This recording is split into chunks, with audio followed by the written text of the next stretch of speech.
할렐루야, 할렐루야. 여러분 반갑습니다. 7월 25일 우리 사부 예배 오신 여러분들을 주님 이름으로 환영하고 축복합니다.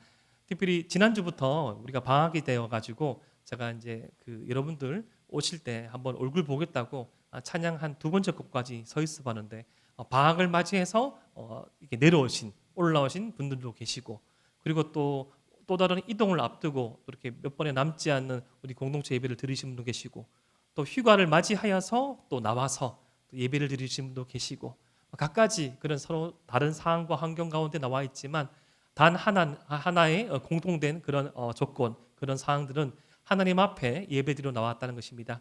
이 시간 특별히 주님 앞에 간절한 소원을 가지고, 그리고 각가지 상황 가운데 그럼에도 불구하고 우리를 예배로 초대하신 그 하나님 앞에서 전심으로 예배드리기를 소망합니다. 그러한 마음을 담아서 우리 함께 예배드리는 우리 지체들을 향해서 이렇게 축복했으면 좋겠습니다.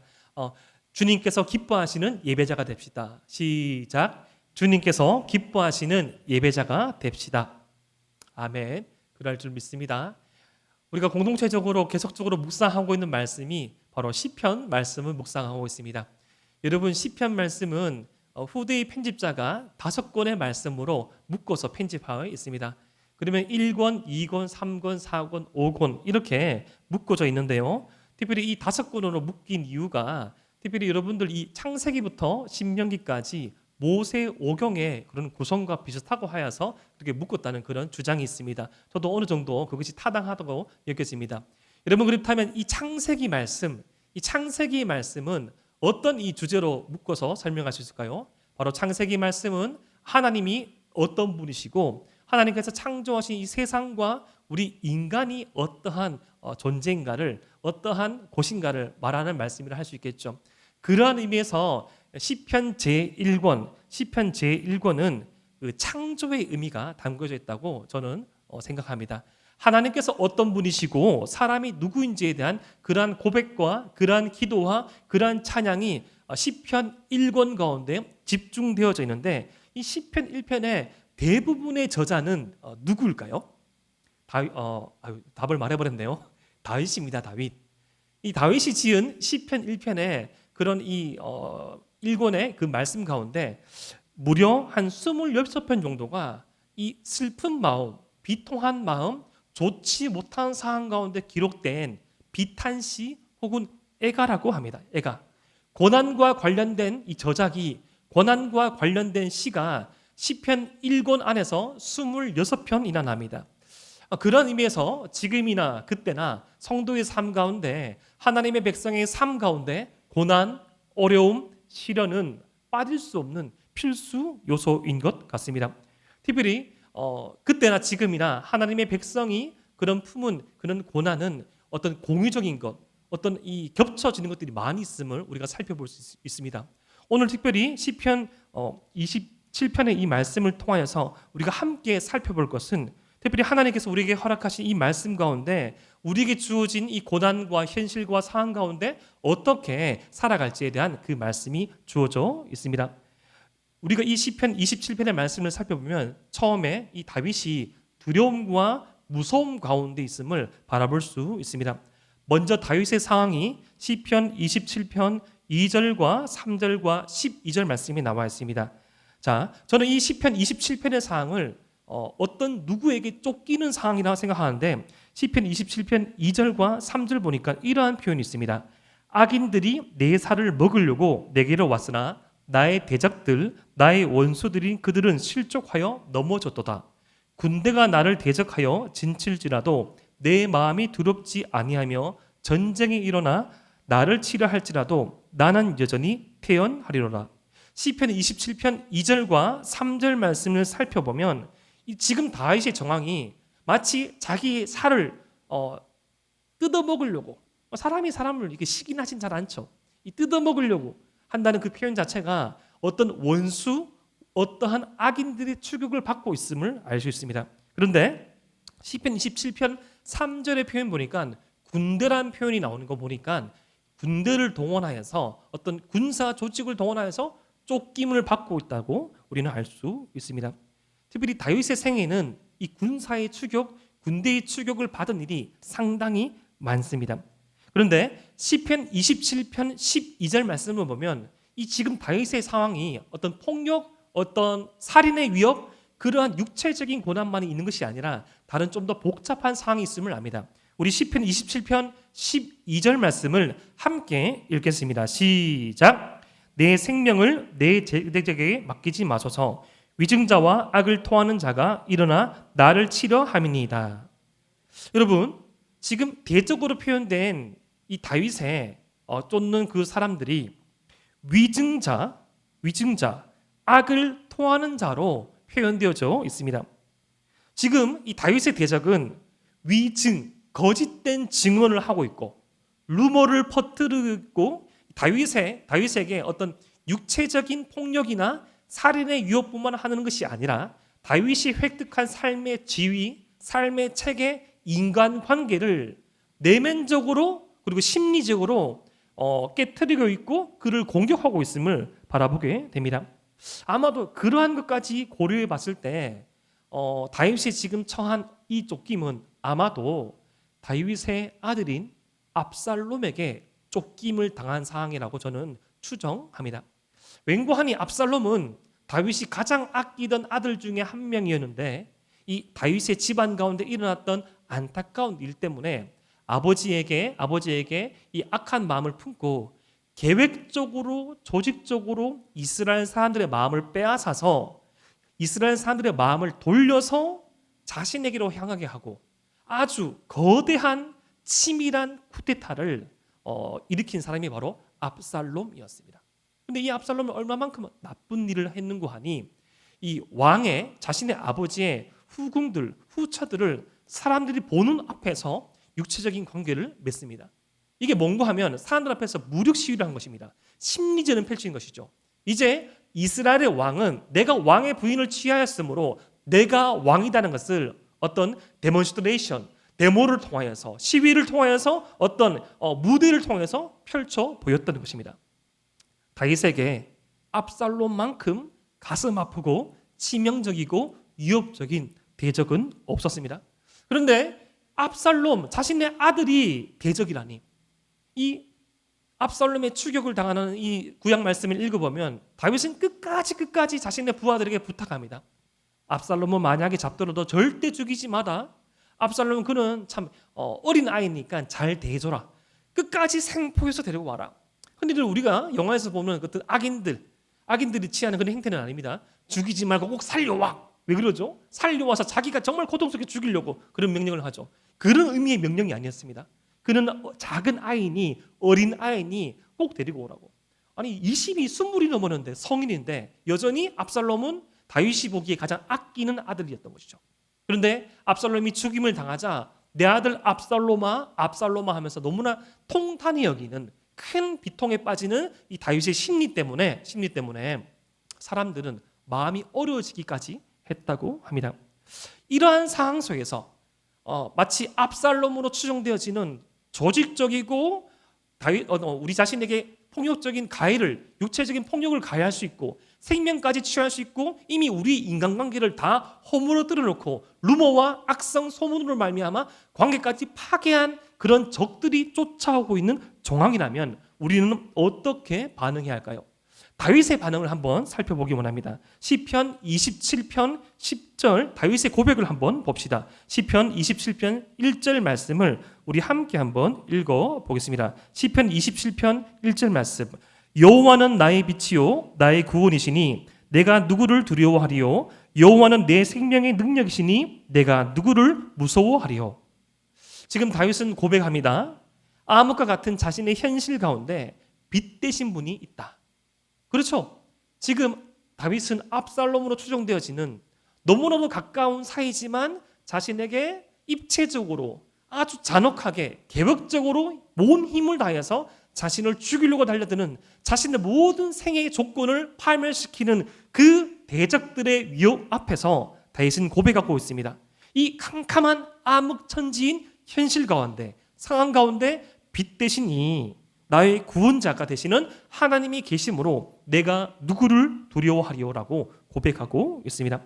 이어서 시편 27편 6절의 고백도 우리 함께 한번 살펴보기 원합니다. 시편 27편 6절의 고백 함께 읽어봅시다. 시작. 이제 내 머리가 나를 둘러싼 내 원수 위에 들리리니 내가 그의 장막에서 즐거운 제사를 드리겠고 노래하며 여호와를 찬송하리로다.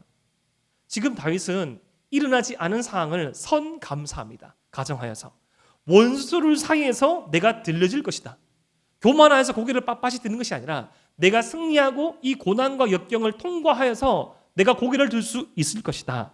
자신의 예배와 찬양은 그 누구도 막을 수 없다. 이렇게 고백합니다. 이 얼마나 위대한 고백입니까? 이 얼마나 아름다운 믿음입니까? 이 얼마나 위대한 신앙입니까? 다윗은 지금 시편 27편에서 반복적으로 자신의 믿음을 선포하고 그 선포 이후에 하나님께 기도하고 있습니다. 하지만 우리는 이런 시편 27편 같은 위대한 믿음의 선포와 위대한 기도의 간구를 볼 때 우리에게 질문과 고민이 생깁니다. 우리에게 마음속에 이러한 고민과 질문이 생길 수 있습니다. 목사님, 이것은 다윗이니까 가능하지 않습니까? 목사님, 내 신앙은, 우리의 신앙은 예배당 안에서만 유효한 것 같은데 우리의 신앙은 주일에서만, 이 어떤 섬기는 부서에서만 유효한 것 같습니다. 이 교회 밖에서는, 우리 공동체 밖에서는 하나님을 믿는, 하나님을 신앙하는 우리의 태도와 자세와 마음은 그 누구도 받아들이지 않는 것 같습니다. 물론 다윗에게도 우리와 똑같은 이 고민, 우리와 똑같은 문제 앞에서의 어려움들이 있었습니다. 우리가 지금 이 시편 27편을 살펴보면서 다윗의 고백과 다윗의 기도 앞에서 다윗은 마냥 즐거운 것만 같고, 다윗은 마냥 흔들림 없이 하나님을 찬양하고 있는 것만 같고, 다윗은 마냥 하나님을 덮어놓고 믿는 것처럼 여길 수 있지만 말씀을 자세히 살펴보면 그도 힘들어하였음을, 그도 오락가락하였음을 알 수 있었습니다. 우리 시편 27편 7절 말씀, 시편 27편 7절 말씀을 함께 읽겠습니다. 시작. 여호와여, 내가 소리내어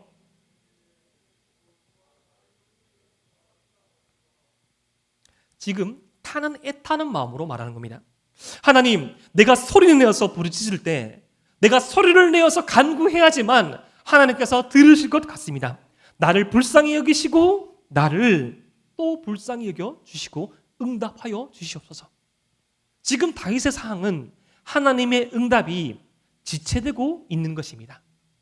내가 속삭여서 하나님께서 응답이 없는 것처럼, 내가 반복적으로 내가 더욱더 힘쓰지 않아서 마치 응답이 던진 것처럼 느낄 만큼 다윗의 심정 또한 답답했던 것입니다. 우리 시편 27편 12절 말씀을, 시편 27편 12절 말씀을 다시 한번 읽어보겠습니다. 시작. 내 생명을 내 대적에게 맡기지 마소서. 위증자와 악을 토하는 자가 일어나 나를 치려 함이니이다.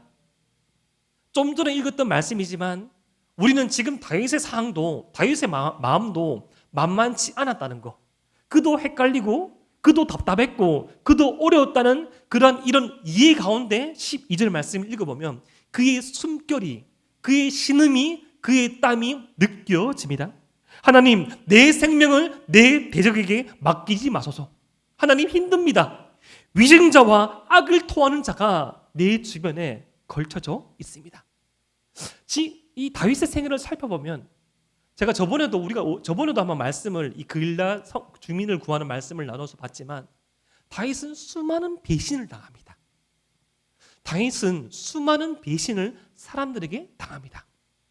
자신의 목숨과 자신의 시간과 자신의 물질과 의지를 다하여서 구하고 섬기고 한 공동체로 생사고락을 함께하였던 자들에게까지 배신을 당합니다.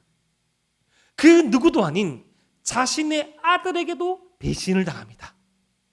다윗은 어쩌면 우리보다도 더욱더 갈기갈기 찢겨져 있는 이 마음, 갈기갈기 손상되어 있는 심령, 참 하나님을 믿는 사람이라면 우리보다 더욱더 신물나고, 이방인 말고 블레셋인 말고 골리앗 말고 그들은 하나님을 모르니까 그렇게 할 수 있는데, 하나님을 아는 사람들이, 하나님과 함께 예배드리는 사람들이, 함께 제사를 드리고 함께 말씀을 외우고 함께 말씀대로 살아간 믿음의 공동체의 사람들이 자신의 등 뒤에서 칼을 꼽고 자신을 계획적으로, 고의적으로, 반복적으로 위증하고 같이 A라는 사실을 봤는데 보지 않았다고 말하고, 그런 위증자와 악을 토하는 자를 사이에서 다윗은 너무나도 힘들었던 것이죠. 그러한 상황과 어려움 가운데 다윗은 이렇게 기도하는 것입니다. 하나님 어디 계십니까? 하나님 정말 어디 계십니까? 하나님, 이 사람들이 이렇게 하면 안 되잖아요. 하나님, 다른 누구도 아니고 내 아들이 그러면 안 되잖아요. 하나님, 다른 누구도 아니고 내 부모가 그러면 안 되잖아요. 하나님, 다른 그 누구도 아니고 하나님을 믿는 사람들이 그렇게 하면 되지 않잖아요. 라는 심정으로 오늘 이 말씀을, 오늘 이 기도를 드리고 있는 것입니다. 하지만 이런 많은 방황과 자신의 의견의 충돌과 고민 끝에, 이러한 이 고민 가운데 간구 끝에 다윗은 다시금 자신의 믿음을 마음을 다잡고 선포합니다. 시편 27편 13절 말씀입니다. 내가 산자들의 땅에서 여호와의 선하심을 보게 될 줄을 확실히 믿었도다. 아멘. 지금 이 다윗의 시편 27편의 고백을 보면서 우리는 점점 다윗이 어떤 마음을 가지고 있었고 어떠한 상황 가운데 그러한 고백과 믿음을 선포했는지를 우리는 더욱더 정밀히 보고 있습니다. 다윗의 마음이 느껴지십니까? 다윗의 심정과 다윗의 상황이 이해가 되십니까? 다윗은 지금 오락가락 계속 하면서도 그럼에도 불구하고 힘들지만, 어렵지만, 가슴이 아프지만, 찢어지지만, 가슴 가운데 피 눈물이 흘려지고 있지만 끝끝내 다윗의 수많은 편에서 그러하였듯이 믿음을 다잡고 마음을 다잡고 주님을 의지하기를, 주님께 간구하기를 포기하지 않은 상황 가운데 자신의 상황과 환경은 단 한 가지도 바뀌지 않았지만 선감사하는 그 마음으로 하나님의 선하심을 보게 될 줄을 확실히 믿고 있다고, 지금 이 자신의 믿음의 게이지가 100%는 아니지만 방향을 설정하고 자신의 믿음을 설정하고 선감사하고 선선포함으로 나아가는 것입니다. 다윗은 어떻게 이러한 기도를 드릴 수 있을까요? 다윗의 기도는 무엇이 달랐을까요? 많이 기도해서? 왕이 기도해서? 간절함과 열심은 신앙생활하면서 가장 쉽게 획득할 수 있는 단계입니다. 여러분, 간절함과 열심은 신앙생활을 출발할 때 누구나 가질 수 있는 것입니다. 근데 그 간절함과 열심 다음에 무엇을 위한 간절함인지, 무엇을 위한 열심인지, 그 간절함과 열심의 바른 방향, 바른 내용을 담는 것이 어렵지요.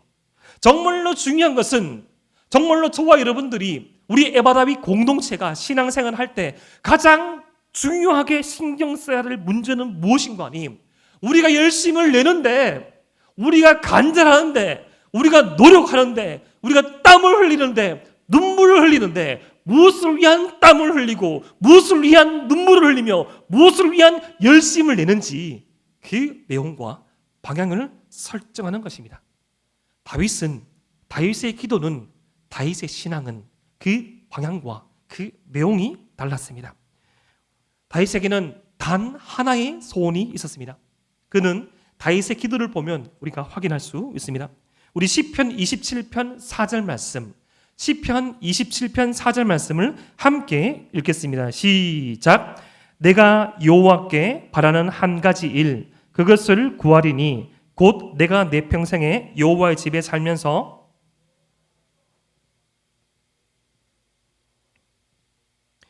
여러분, 세번역 성경을 이 부분을 읽어보면 앞부분이 이렇게 되었습니다.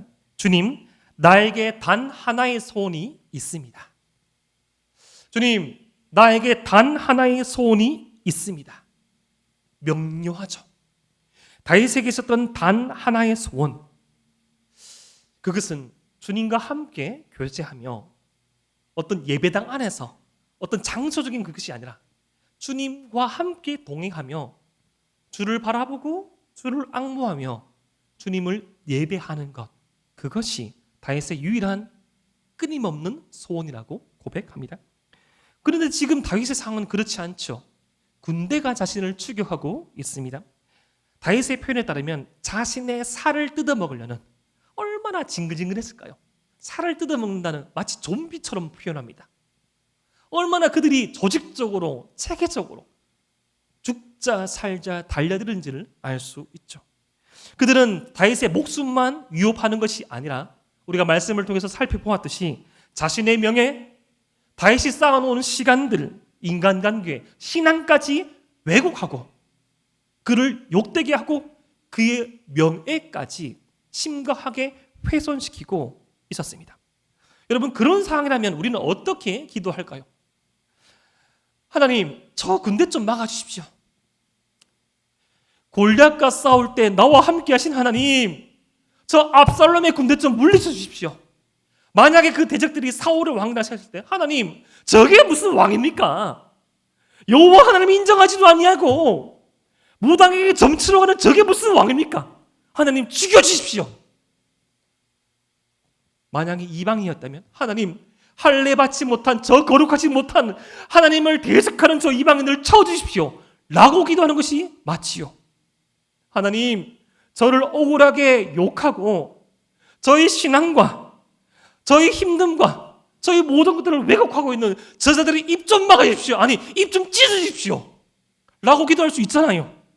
다윗은 나름대로 선하게 살았고 그 누구보다도 참된 이스라엘의 예배자였고 그는 주님 앞에서 전심으로 춤을 추며 예배하던 예배자였기에 그렇게 기도할 수 있잖아요. 하지만 다윗은 그렇게 기도하지 않았습니다. 그의 생명이, 그의 명예가, 그의 마음이 찢어지고 있는 상황 가운데서도 다윗이 가장 우선적으로 기도했던 것은 바로 주님의 임재였습니다. 주님의 인도함을 받는 것이었습니다. 사실 좀 우픈 이야기지만 다윗은 사람들에게 받는 배신과 아픔이 어쩌면 익숙했을 수도 있었습니다. 다윗은 자신을 둘러싼 사람들의 태도, 사람의 그 변개하는 모습들, 다윗을 기른 그런 양육자의 태도, 다윗을 기른 그 부모의 태도 또한 너무나도 인간적이지 못했기에 그런 것이 우픈 이야기지만 익숙했을 수도 있습니다. 오늘 말씀 10절 말씀, 내 부모는 나를 버렸으나 여호와는 나를 영접하시리이다. 내 부모는 나를 버렸으나 여호와는 나를 영접하시리이다. 오늘 말씀에 등장하는 이 대적이 만약에 사울 왕이랑 치면 마땅하죠. 왕이 자신을 추격하고 있는데 무슨 다윗에게 평소에도 애정이 없는데 다윗을 보호하겠습니까? 다윗이 어디 있는지를 다 알려줬겠죠. 지금처럼 핸드폰 있으면 카톡을 치면서 문자를 치면서 심지어 GPS까지 따라가면서 자신의 목숨을 구제하려고 충분히 다윗의 부모님은 그러할 수 있었습니다. 왜죠? 저희 여러분들이 잘 알고 있는 사실, 처음 이스라엘의 선지자, 선견자 사무엘이 이새의 아들들에게 기름을 부으러 왔을 때 숫자에도 취급당하지 않는, 아들의 숫자에도 카운팅되지 않는 존재가 바로 다윗이었습니다. 이스라엘의 철천지 원수 블레셋과의 전투 가운데 출전한 자신의 아들들을 위하여서 아버지 이새는 다윗에게 도시락 배달을 시켰습니다. 이미 많은 양들을 칠 수 있는 부유한 가정임에도 불구하고 막내 아들, 어쩌면 눈에 넣어도 아프지 않을 그 막내 아들을 전장에 도시락 배달물로 출전시켰습니다. 이런저런 정황 가운데 다윗이 느낀 다윗의 부모님, 양육자의 태도는 자신이 버림당했다는 것입니다. 하지만 제가 골리앗과의 전투에 관한 말씀에서도 그랬고 오늘 이 말씀에서도 제가 강조할 수 있는 것은 양육자의 태도가 다윗의 신앙 정체성을 결정하지 않았습니다. 부모님의 가슴 아픈 이 선택이 배우가 그의 영혼을, 그의 정체성을 구김당하지 않게 만들지, 당하게 만들지 못했습니다. 다윗은 그것보다 더욱더 그를 힘들게 하는 것이 있었습니다. 다윗이 가장 중요하게 여기는 것이 있었습니다. 아들도 나를 배신할 수 있고, 나와 함께한 전략가 아이도벨도 나를 배신할 수가 있고, 나의 장인도 나를 죽이려고 달려들 수 있지만 이거 하나만큼은 끊어지면 난 못 살겠다 라는 것이 있었습니다. 혹시 여러분 다윗의 회개신 시편 51편 말씀 읽어보셨습니까? 다윗이 그의 일생 가운데 가장 심각한 범죄를 저지르고 하나님 앞에서 회개한 회개시가 바로 시편 51편입니다. 그 시편 51편을 보면 다윗이 가장 두려워하던 것이 무엇인지, 다윗이 가장 소중하게 여긴 것이 무엇인지가 나타납니다. 우리 시편 51편 11절과 12절 말씀을 우리 함께 읽어봅시다. 시작! 나를 주 앞에서 쫓아내지 마시며 주의 성령을 내게서 거두지 마옵소서. 주의 구원의 즐거움을 내게 회복시켜 주시고 자원하는 심령을 주사 나를 붙드소서. 아멘. 다윗에게 가장 중요한 것은 하나님과의 관계였던 것이죠. 이게 참 요즘 기성세기 표현으로서 계속 제가 반복했었지만 참 우픈 현실입니다. 사랑하는 가족에게 더 따뜻한 보살핌을 받고 이런저런 배신을 좀 덜 당했으면 우리처럼 사람의 가장 큰 산이요, 사람의 큰 걸림돌로 다가올 수 있었을 것인데, 다윗에게 가장 힘들었던 것은 사람 너머에 계시는 하나님과의 단절이었습니다. 근데 이것은 건강한 성도의 정체성 가운데 반드시 생기는 것입니다. 주 앞에서 쫓아내지 마시고 주의 성령을 내게서 거두지 마소서. 저는 청년의 시절에 이 말씀을 묵상하면서 어느 순간 나를 가장 힘들게 하고 나를 가장 외롭게 하고 못 살게 하였던 그 어려움이 이 시편 51편 11절과 12절에 있다는 사실을 발견하게 되었습니다. 저도 청년의 시기에 20대 초반의 시기에 이러한 저러한 집안의 형편이 있어서 하루에 3개의 일을 하면서 하루에 쪽잠을 자면서 20분 내로 자면서 1년 이내를 버텨왔는데, 내가 번 돈을 집에 끊임없이 갖다 줘야 되고 나를 위해서 소비할 수도 없고 그러면서도 교회에 대한 섬김과 봉사는 계속해야 되고 누구도 나를 알아주지 않는 그 상황이 나를 힘들게 한 경우도 많았지만, 그 힘듦과 어려움 가운데 나를 이겨나게 하고 돌파하게 했던 힘, 나와 함께 하신 그 주님의 임재가 느끼지 않은 예배, 주님께서 내 마음을 붙잡으시고 나의 예배가 받아들이지 않는 그 감정, 나의 일상 가운데 예배를 성공하지 못하고 내가 말씀대로 사라지지 못하여서 내 마음 가운데 충만함이 조금씩 소멸할 때 그러한 두려움과 외로움을 느끼게 되었고, 가장 우리 인생 가운데 중요하고 끝까지 포기하지 말할 것이 오늘 시편 27편과 51편에 나타난, 아니 믿음의 선진들이 수없이 고백한 하나님과의 임재 동행했다는 사실에 대해서 더 크게 많이 눈뜨고 있습니다. 우리는 흔히 많은 시기에 나에게 없는 것들이 다른 누군가에게 있을 때 박탈감을 느끼고 허무함을 느끼고 때로는 시기와 질투 가운데 나만 혼자 여기에 멈춰져 있는 것 같고 뒤떨어지는 것만 같아서 위협과 외로움과 힘듦을 느낄 때가 있습니다.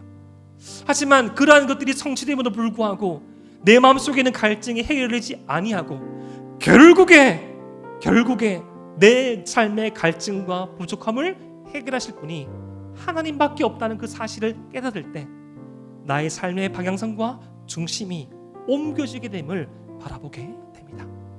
여러분 기억하십시오.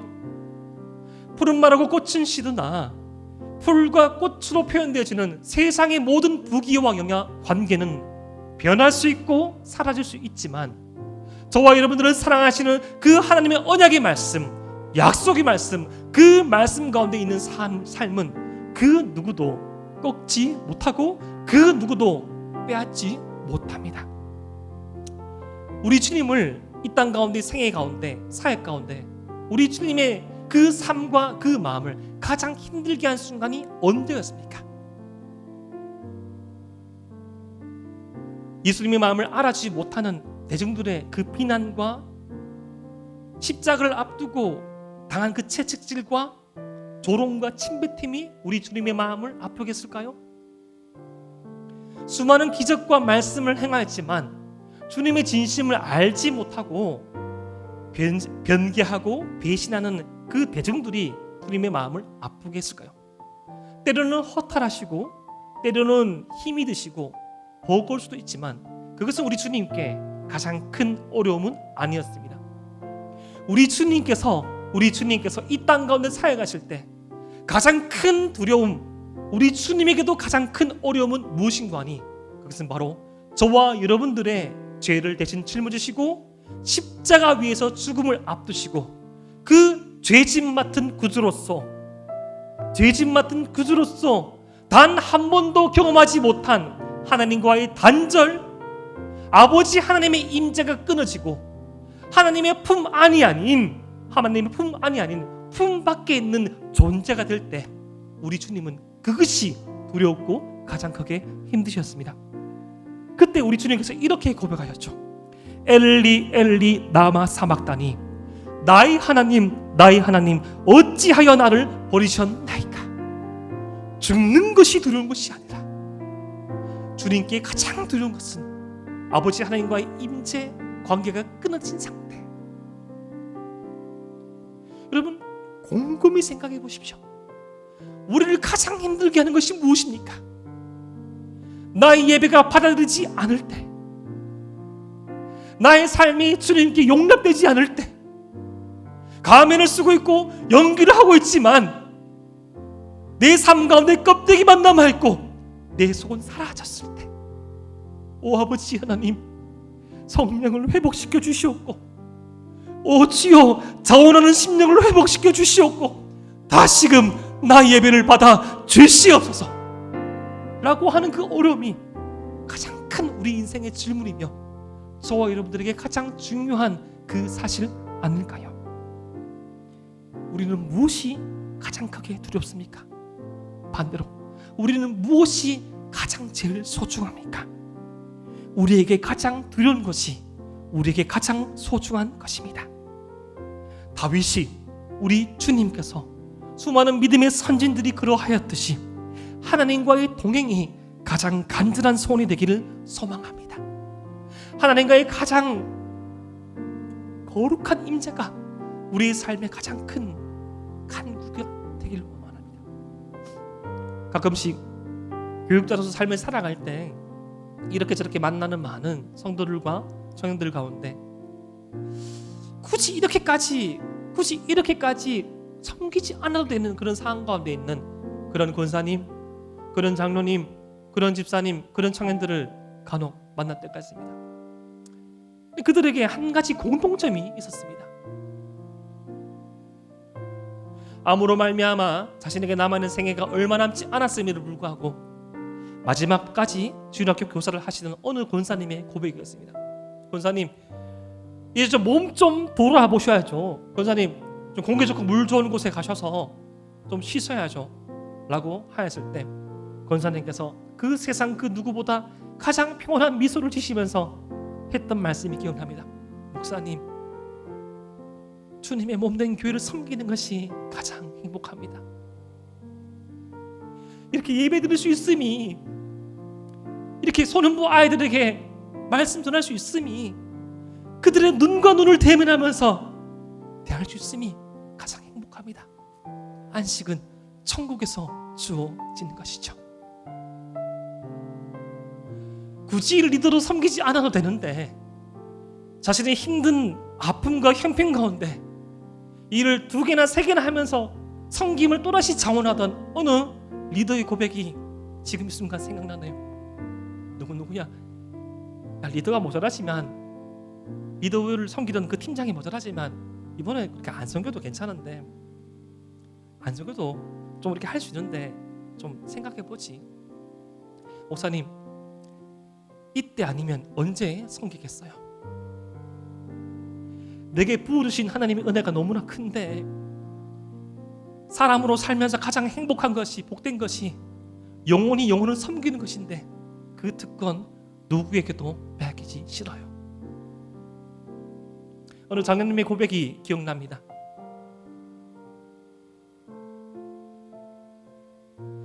힘들고 어렵고 외롭던 그 상황 가운데 자신의 사랑하는 자녀를 잃어버렸음을 불구하고